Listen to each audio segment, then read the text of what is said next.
தூத்துக்குடி மாவட்டம் விளாத்திக்குளத்தில் +2 மாணவி கொலை வழக்கில் குற்றவாளி கைது.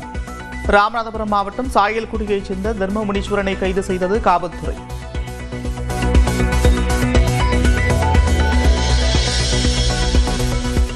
விளாத்திக்குளம் அருகே மாணவியை கொன்ற தர்மமுனீஸ்வரன் திருட்டு பைக்கில் காட்டுப்பகுதிக்கு சென்ற காட்சி. காற்றாலையில் இருந்த சிசிடிவியில் பதிவான காட்சிகளால் சிக்கினார்.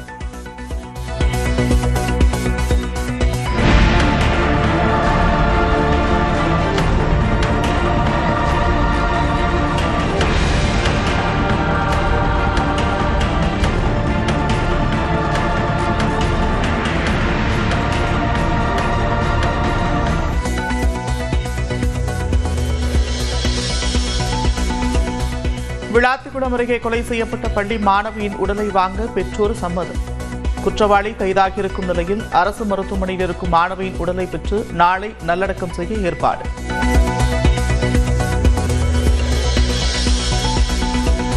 விளாத்திக்குளம் மாணவி கொலை வழக்கில் கைதான தர்மமுனீஸ்வரன் ஏற்கனவே 2020 எட்டயபுரத்தில் மூதாட்டியை வன்கொடுமை செய்து கொன்றது கண்டுபிடிப்பு.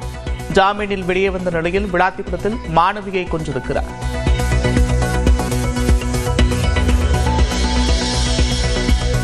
நாம் தமிழர் கட்சி ஆட்சிக்கு வந்தால் 5 தலைநகரங்கள் உருவாக்கப்படும் என்று வாக்குறுதி. சென்னையுடன் திருச்சி, மதுரை, கோவை மற்றும் கன்னியாகுமரி ஆகிய நகரங்களை தலைநகரங்களாக அறிவிக்கப்படும் என்று உறுதி.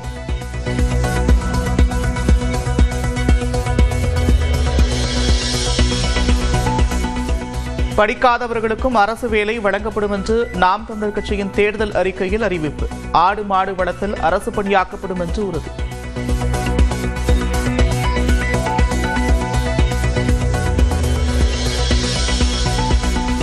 உழவர்களை அரசு ஊழியர்களாக மாற்றுவோம் என்று சீமான் வாக்குறுதி. மாதந்தோறும் ஓய்வூதியம் வழங்கவும் திட்டம்.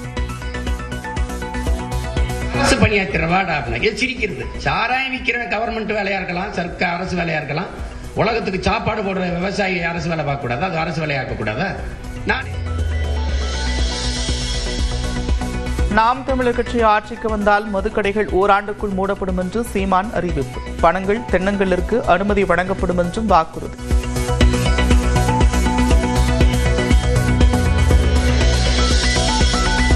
கோவை, கரூர் உள்ளிட்ட மேற்கு மண்டல மாவட்டங்களில் விருப்ப மனு அளித்தவர்களை நேர்காணல் செய்த முதலமைச்சர் மு க ஸ்டாலின். அமைச்சர்கள் முத்துசாமி, கயல்விழி, முன்னாள் அமைச்சர் செந்தில் பாலாஜி உள்ளிட்டோர் பங்கேற்பு.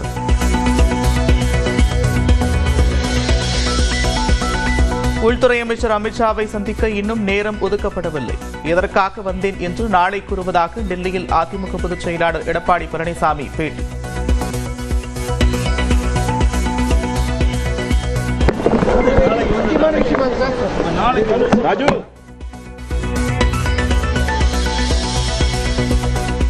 விசிகாவிற்கான தொகுதிகள் முடிவாகாத நிலையில் முதலமைச்சர் மு க ஸ்டாலினுடன் திருமாவளவன் சந்திப்பு. உடன்பாடு ஏற்படுவதில் இழுபறி நீடிக்கும் நிலையில் பேச்சுவார்த்தை.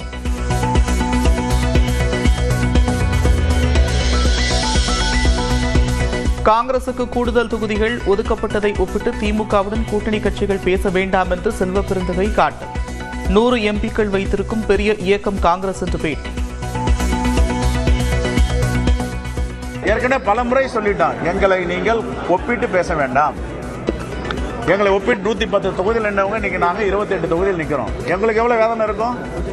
அந்த வேதனையை அவங்க புரிஞ்சுக்கணும்ல. நீ காங்கிரஸ் கொடுத்தா 41 கொடுத்துருக்காங்க, 63 கொடுத்துருக்காங்க.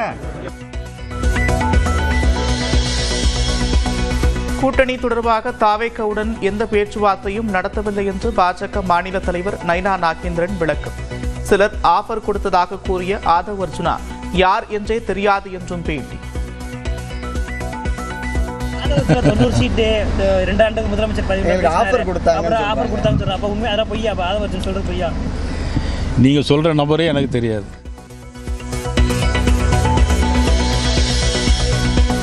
டார்ச் லைட் சின்னத்தில் போட்டியிடுவதில் உறுதி காட்டும் மக்கள் நீதி மய்யம். உதயசூரியனில் போட்டியிட திமுக வலியுறுத்துவதால் தொகுதி பங்கீடு தாமதம் என்று மக்கள் நீதி மய்யம் விளக்கம். சின்னத்தை பொறுத்தவரையில் திராவிட முன்னேற்ற கழகத்துடைய சின்னத்தில் போட்டியிட வேண்டும் என்று அவர்கள் கோரினார்கள். எங்களுடைய தனி சின்னத்தில் தான் தேர்தல் ஆணையத்திலிருந்து பெற்ற சின்னத்தில் தான் போட்டியிடுவோம் என்பதை நாங்கள் வலியுறுத்தினோம்.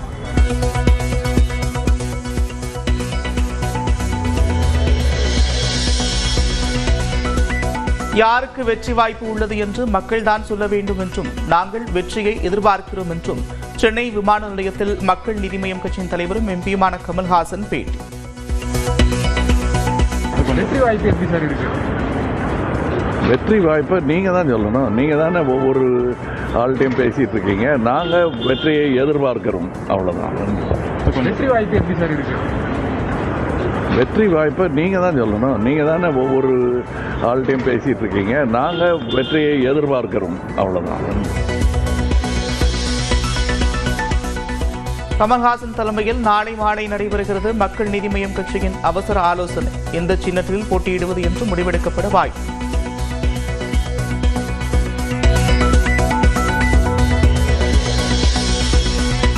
சேலம் அம்மாப்பேட்டையில் கத்தி போட்டு உகாதியை வரவேற்ற மக்கள். ராமலிங்க சௌடேஸ்வரி அம்மன் கோவில் வரை கத்தி போட்டு ஊர்வலம்.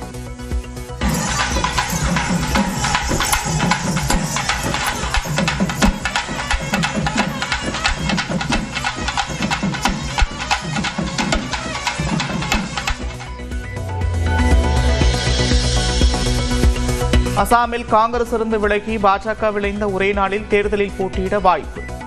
88 பேர் கொண்ட முதற்கட்ட பட்டியலில் இடம்பெற்றார் முன்னாள் எம்பி பிரயுத்.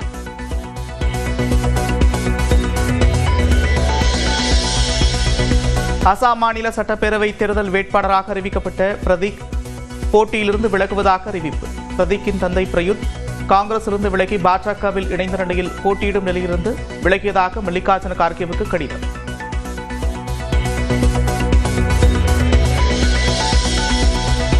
ஜடேஜா வீசிய பந்துகளை சிக்சர்களாக பறக்கவிட்ட இளம் வீரர் வைபவ் சூரியவன்சி. ராஜஸ்தான் ராயல்ஸ் அணியின் பயிற்சி முகாமில் நடந்த சுவாரஸ்யம்.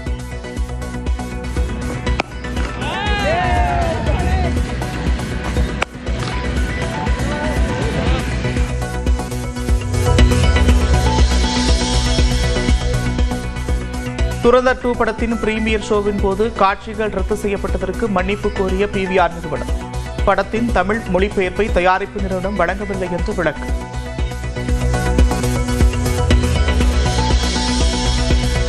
காலை 11 மணி முதல் மாலை 3 மணி வரை குழந்தைகள், கர்ப்பிணிகள், முதியவர்கள் வெளியில் செல்ல வேண்டாம்.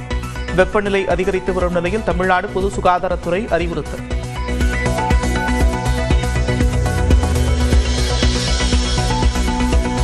சவரனுக்கு 2160 ரூபாய் குறைந்த ஆபரண தங்கத்தின் விலை. 1 கிராம் 14,300க்கும் 1 சவரன் 1,14,400 ரூபாய்க்கும் விற்பனை.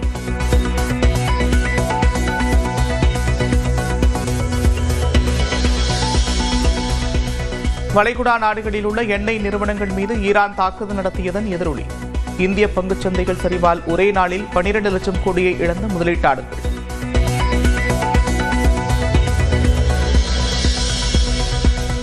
ஜவுளி ஏற்றுமதியில் குஜராத் மற்றும் மகாராஷ்டிராவை பின்னுக்கு தள்ளி தமிழ்நாடு முதலிடம். 4 ஆண்டு திமுக ஆட்சியில் 29% வளர்ச்சி பெற்றிருப்பதாக முதலமைச்சர் மு க ஸ்டாலின் பெருமிதம்.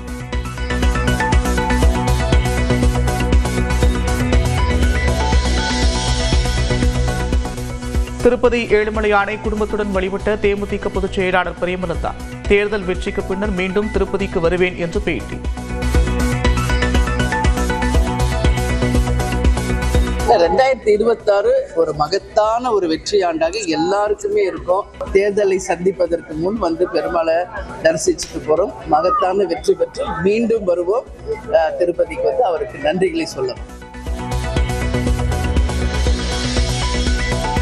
தென்காசி மாவட்டம் புளியங்குடியில் மூதாட்டி உட்பட 11 பேரை கடித்து குதறிய ஒற்றை நாய். பதற வைக்கும் CCTV காட்சிகள்.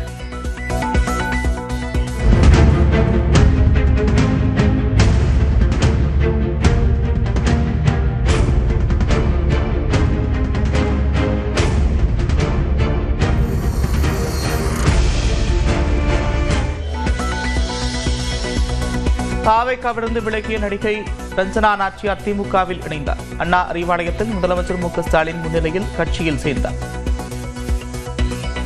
தமிழக மக்களுக்கு தாவேக்கா பெரும் ஏமாற்றத்தை கொடுக்கறதுக்கு தான் இந்த எலெக்ஷனில் வராங்கன்னு நினைக்கிறேன், நம்புகிறேன். மக்களுக்கு எந்த விதத்துலையும் ஏமாற்றமும் கொடுக்க விட மாட்டோம். பெண்களுக்கு எந்த விதத்துலையும் அவமரியாதையும் செய்கிறதுக்கு தமிழ்நாட்டு பெண்கள் இடம் கொடுக்க மாட்டாங்க.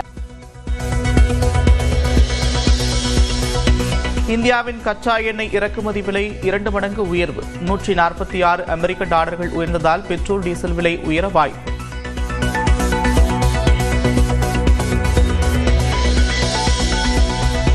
குவைத்தில் 2 எண்ணெய் நிறுவனங்களை தாக்கிய ஈரான். மினா அல் அஹ்மது மற்றும் மினா அப்துல்லா எண்ணெய் நிறுவனங்கள் மீது ட்ரோன்களை ஏவி தாக்குதல் நடத்தியது.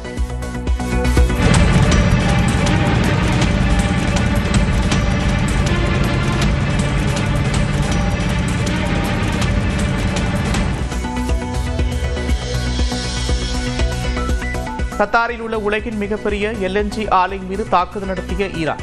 இஸ்ரேல் நேற்று தாக்குதல் நடத்திய நிலையில் ஈரான் பதிலடி.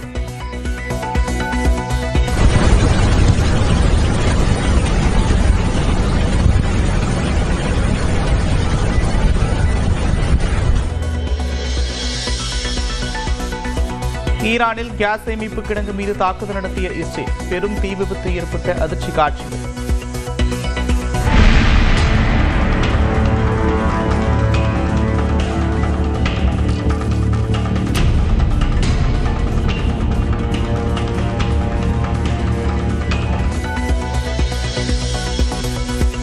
ஐரோப்பாவில் கேஸ் விலை 30% வரை உயர்வு. கத்தாரில் LNG ஆலையில் ஈரான் தாக்குதல் நடத்தியதால் விலை அதிகரிப்பு.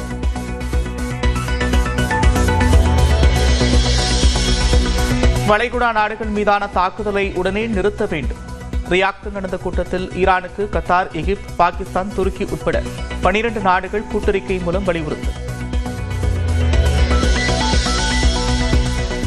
பெரம்பலூர் அருகே குறும்பாலூரில் வீடுகளுக்கான கேஸ் சிலிண்டர் தட்டுப்பாடு என்று புகார். விநியோகிக்கும் நிறுவனத்தின் வாயிலில் வரிசையில் காத்திருந்து வாங்கி சென்ற மக்கள். குழந்தை வச்சிருக்காங்க, கை குழந்தை வச்சுட்டு காலையில 9 மணிக்கு வந்தேன். இன்னும் நின்றுட்டு இருக்கேன்னா வாங்க முடியல. எதனால வண்டி ஊருக்குள்ள வரலங்க.